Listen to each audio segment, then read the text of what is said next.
I know we're going down the rabbit hole here, but if you don't like going down the rabbit hole, then you're probably not on the right channel. Just saying, that's the vibe we have over here.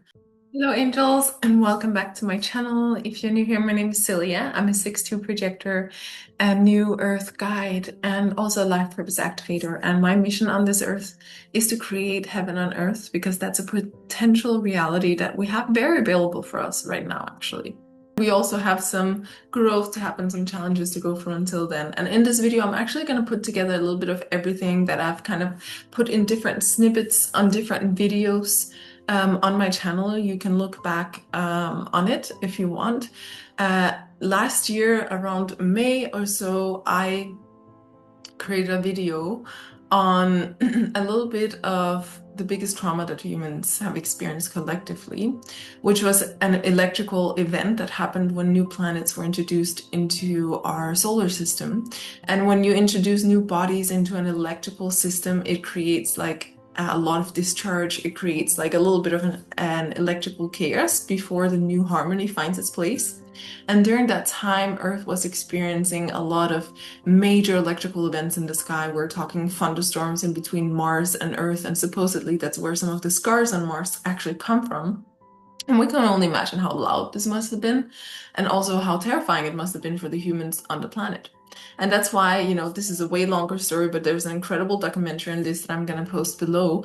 There are lots of cave paintings all over the world that depict these as events that happened in the sky. And so we have a lot of actually support in this, and it's from the electrical universe theory, which does offer a little bit of a cosmology theory that's different than the one we are commonly known in today's society. But that's not what I'm going to go in depth with in this video. However, if you want to research that, I'll put the documentary here below from the Thunderbolts Project, which in my opinion is a genius documentary that explains so much about how our universe operates. That event, humans experienced major, major trauma. It was probably one of the most cataclysmic events that we had. And if you know common trauma theory, you know that whenever a human experiences a trauma that is not resolved or dealt with, they keep reliving this trauma and they keep creating it in their world, basically. And that's why, someone who experienced, let's say, a violent upbringing might attract violent partners. That's very generalized, but because it can be more nuanced, it can also be that they don't have violent partners, but they're very violent internally towards themselves. There are many nuances to it. However, to simplify everything, this could very well explain why humans keep recreating wars, violence, like just look at movies, death, suffering, because we're recreating this major collective trauma. And what has happened at this point, and again, what I'm explaining here is my theory as a standpoint from as a shaman, as an energy worker, and also as an oracle. So I'm using my intuition. So take, whatever resonates with you. I'm not saying this is the holy truth, but this is my channel. So, this is where I can share what I believe or what I feel. And, that might change in a year, but for now, that's still really what I sense into. And I believe what happened is that we created a huge soul split, So I work a lot with clients, with a lot of my clients, I give them, for instance, soul retrievals, which is where we call back a lost soul part. And that soul part gets lost because they experience some trauma in a life. And this can be a past life, it can be current life, it can be many lifetimes ago. So I look at this as a collective soul split because it happened to every individual basically alive at the time. And so there was a big part of the humans that survived this event that, split from part of themselves. And when humans do that as powerful creative beings, we create, these lost soul parts, which sometimes can turn into what's known as egregors in some schools or languages, which are basically become almost independent entities, but they're really just lost energies, lost soul parts that, actually need to come back home. But until they come back home, they kind of create an agenda of themselves, which is to repeat the pattern they were created from, so the actual trauma. And so you can almost view them as like separate entities. And this is many times when I refer to entities, it's actually these kind of egregors. It's these kind of entities, like say, if we were to simplify it again, someone has an addiction, a smoking addiction, and it feels like impossible for them to stop. There's the physical aspect, of course, of the substance. And then there's the egregor, which is the part of them that split off, that created the trauma in the first place, that got them to need the addiction. And that egregor feeds off of the addiction. And so that egregor has suddenly an agenda that it does not want you to stop smoking. Because if you stop smoking, it's going to have to die. In its eyes, it's going to die, right? What it's really going to do is reintegrate, but it's going to lose its individual agenda. So it is going to die in the sense that it comes back home and it becomes part of the greater good of your wholeness. And this is actually very similar to how the ego works. Like it's very scared of dying because it's like trying to sustain itself in its own little agenda, which is very like traumatized and just, yeah, secluded, let's say. However, back to the egregor, we created this major egregor. And this major egregor, if we can compare it to, the smoking one, it wants to sustain this violence and this trauma and this destruction because that's what created it in the first place, and that's what keeps it alive. Okay, so now we're starting to put some pieces together. This is getting interesting. So what if, all of this that people refer to as satanic, demonic, la la la, you call it, what if the world has been ruled by this major egregor that basically was created from this original trauma, which also in myths is often what's referred to as the time we were cast out of the Garden of Eden. Because actually what had changed on the planet during that cataclysmic event was also that we went from a very tropical environment on almost the entire planet to, some of these landscapes that we have nowadays where it can be very cold, it can be very like difficult living conditions, and where the tropical fruits that we were mainly living off didn't exist in the same abundance as we were used to. So it was the moment we were cast out of the Garden of Eden, right? And so what if this major egregor was created and, all of these things that we're trying to explain away as aliens or you name it, the devil, whatever people call it, what if it's just a lost freaking big soul part that needs to come back to humans?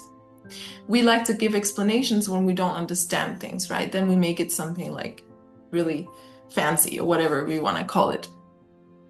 Again, I'm not saying that I'm sharing the holy truth, but I have a feeling that there's something to this. So you can, I want you to feel into yourself because you're a sovereign being and you know truth when it comes into your being as well.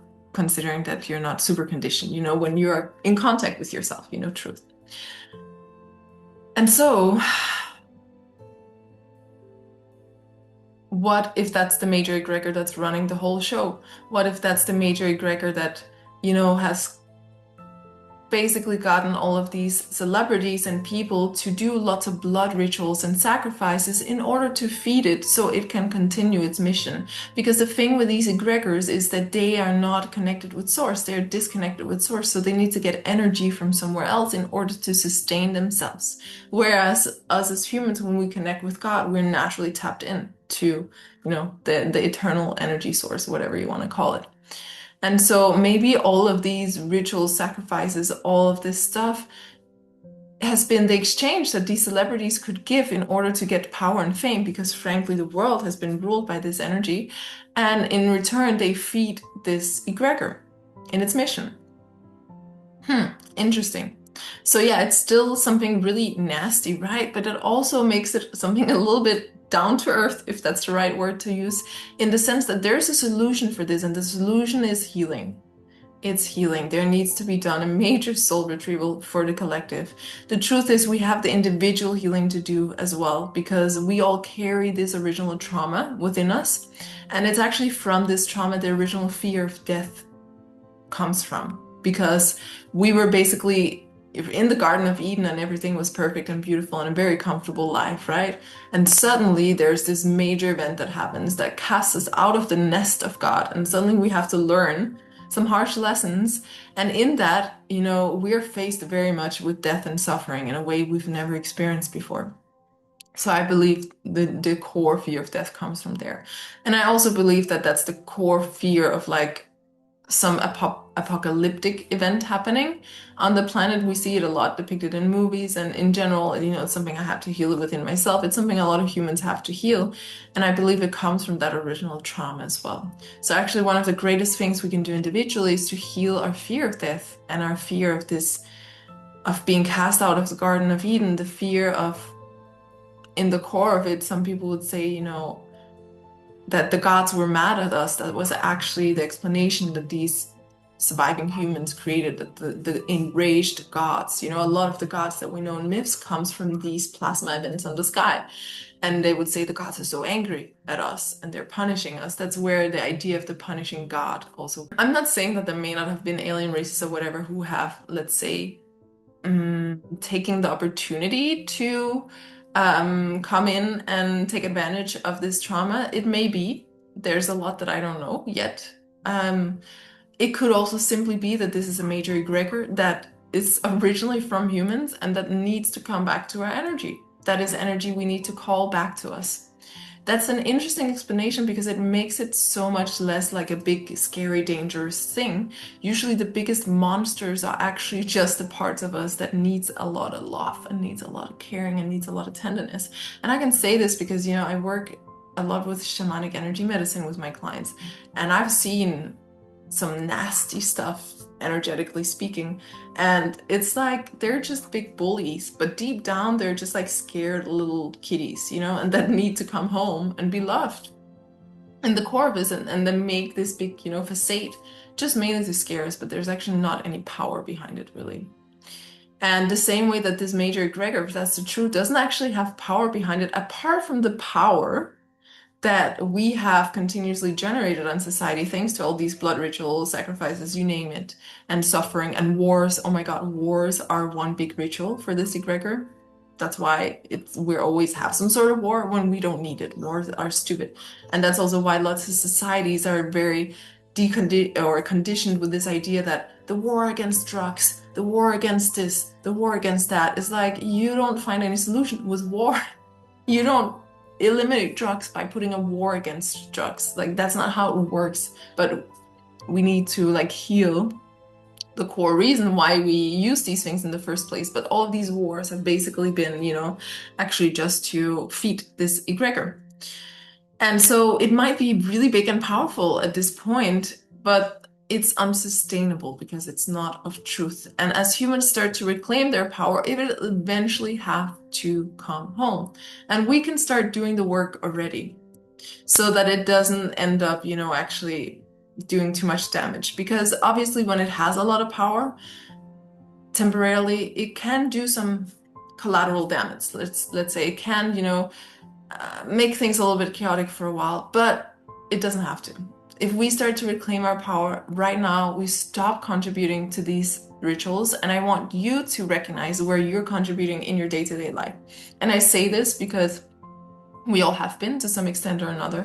I have been to some extent or another, even despite, my energetic knowledge, or what you want to say, like the moments I go into like this fear about the world collapsing, or if you're watching a lot of Hollywood movies with a lot of violence, a lot of TV shows with a lot of violence, if you drug yourself a lot with alcohol, chemical foods, drugs, if you cut yourself, if you're destructive towards yourself, any self-destructive patterns, mentally speaking, any like all of these disorders, like eating disorders, cutting, is rituals that feed this egregor. And you just became both the one performing the ritual and also you're the perpetrator and the victim at the same time, right? And so and that's why, it's very, very fascinating stuff when you look at it. It's all connected in the end. And I've had anorexia, so I know how it feels. When you have that illness, it is like you're possessed in a way. And it's very difficult to get out of it. That's why most anorexics don't. And thankfully, thanks to all of this work, I am out of it and I now enjoy a healthy, free life. But that's a whole other story. And to get back to the core of it, there's just, the answer and the solution is in us as individuals, and also there's collective things we can do. I'm I'm contemplated how I'm trying to figure out how we can do collective soul healing, for instance, so that it's more effective. I'm a projector. I want to do it effective, right? Instead of having to soul retrieve every single individual, let's do like a bigger collective work. So I'm in the in the midst of like figuring that out, and at the same time, like start doing what you can in your individual life. There's a really interesting movie on this also that inspired this video, actually. I forget the name now, but I will put the image here. It's a movie from, I think, the 40s or 50s or 60s. It's very old. And it's about this outer space planet where suddenly all these people start getting killed. And, there's this community and it's like, oh, very dangerous and scary. And in the end, so I'm going to spoil it. So, if you don't want to hear the spoiler, then don't listen. In the end, it actually all comes from their subconscious traumas that have created entities that are literally the ones killing people. So in the end, when there's the very few survivors left, they realize that, oh, I have to integrate this part. I have to heal this part. I have to not be afraid of it. And then they manage to solve it. But these subconscious entities became quite powerful because people were not doing the work and they were not doing the healing, they were not doing the facing. And I thought there's a lot of interesting truth to this because it's frankly on an energetic level what we experience on a collective scale. So that's a little bit down the rabbit hole. If you are into this kind of conversations, knowledge, whatever you want to call it, definitely come join the channel because a lot of that happens here. It's also the core of the work I do. I run several different mentorship programs that are all with the core of helping you reclaim your power and come back to yourself. So one of them is on life purpose activation. In order to live your purpose, you frankly have to call back all your soul parts. Another one is on finding your romantic soulmate. Again, that's a work that happens from within. We've been so taught to like outsource and trying to look out in the world and find our significant other, when actually it's a work we have to do within ourselves so we become magnetic to the right person that's going to receive our soul signals and come to us. I'm also developing some deeper programs on higher DNA strand activation, eternal life activation, which is really the core of everything. Like humans are meant to live much longer than we do, but because we've been outsourcing so much of our energy to these kind of like rituals and also that they are kind of feeding from human life force energy, we've been greatly compromised, let's say, in our design.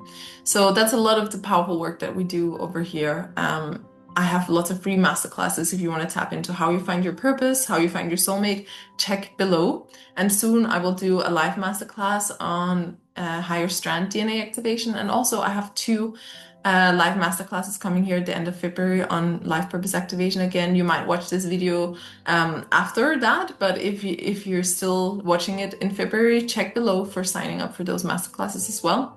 And yeah, I'm just devoted to creating heaven on earth. This is why I get up in the morning. This is what fuels me, runs me every day, because this is, why I came to this planet. There's such a beautiful potential here.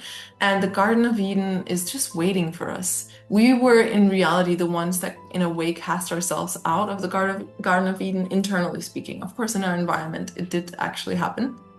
But now is the moment where we can find back to that. So if you are wanting to come back to the Garden of Eden, to this beautiful world and be part of co-creating it, please come join the family. The more humans healed and in this common mission, the better. So let's create a movement to create this beautiful world. I'm so grateful to have you here, honestly. And yeah, I'm so excited for the beautiful world we're creating. So yeah, curious to hear how this lands for you. And I come join the channel and I wish you all a beautiful day.